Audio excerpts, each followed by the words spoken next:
A team of morons. That's the focus of tonight's angle. Well, now we know what it's like to have bumbling half-wits running the country. Now, this just isn't a president forgetting words and names on occasion. This is an administration responsible for sparking a full-blown economic crisis. Now, despite being warned by Larry Summers, one of the only smart Democrat economists left in America, they tried to happy talk inflation away.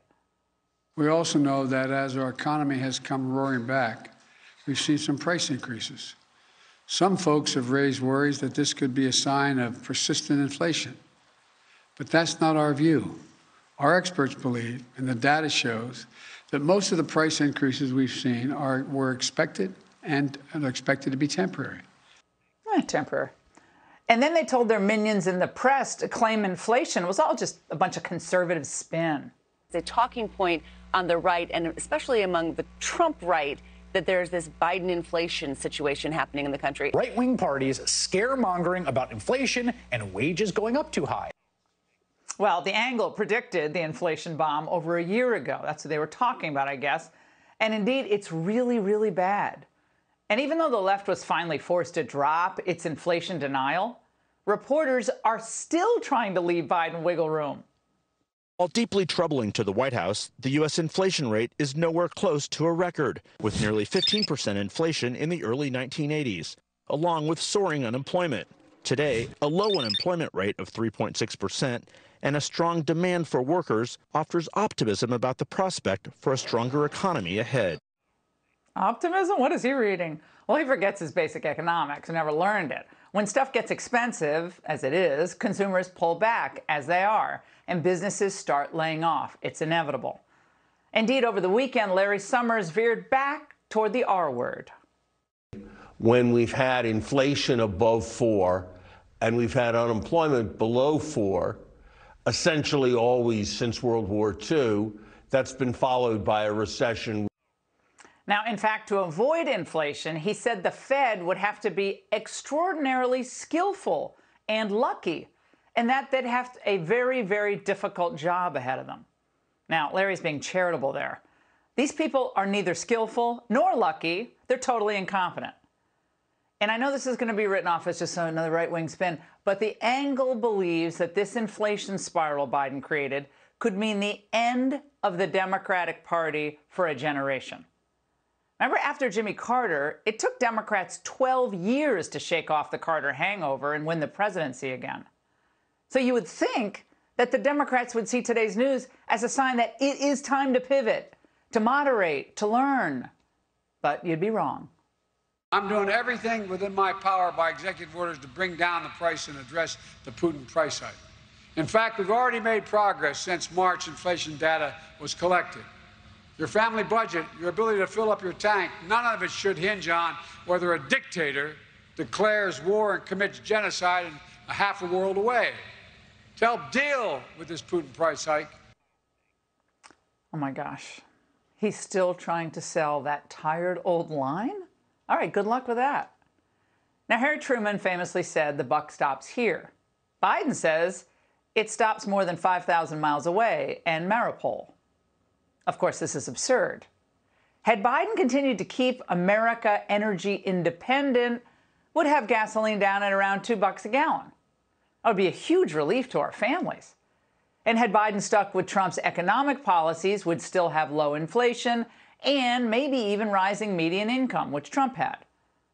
But his team of dolts refused to concede that it's time to change course. They think it's just all a messaging problem. If we can only convince Americans that the president feels their pain and is doing everything possible.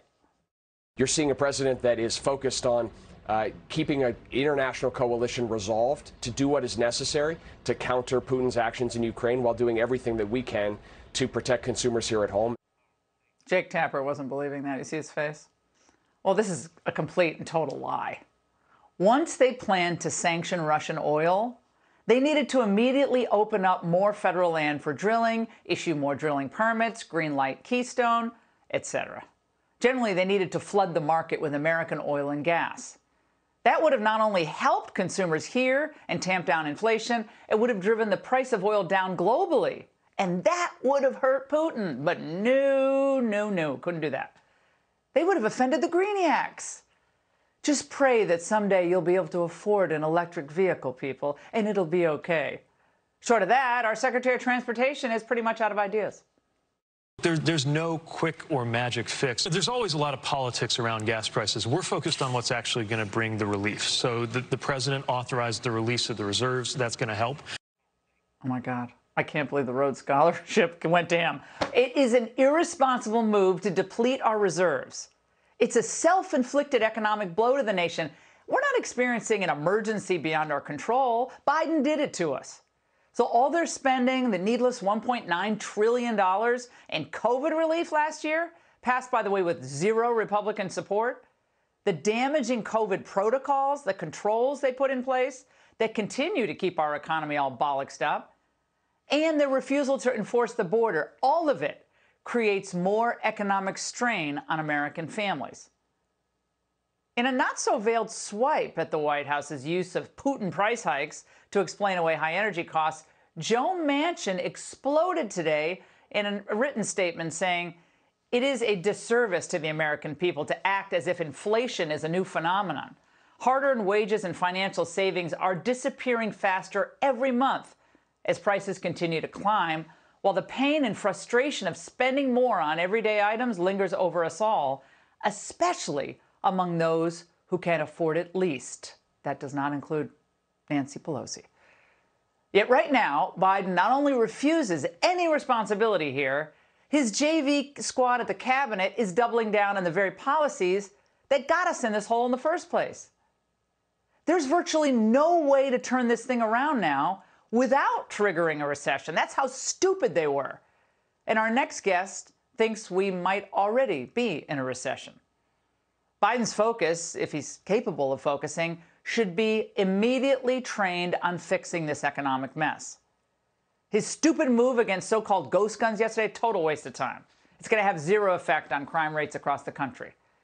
If he wanted to signal to Americans that he really understands the severity of what's happening, he could do something really meaningful.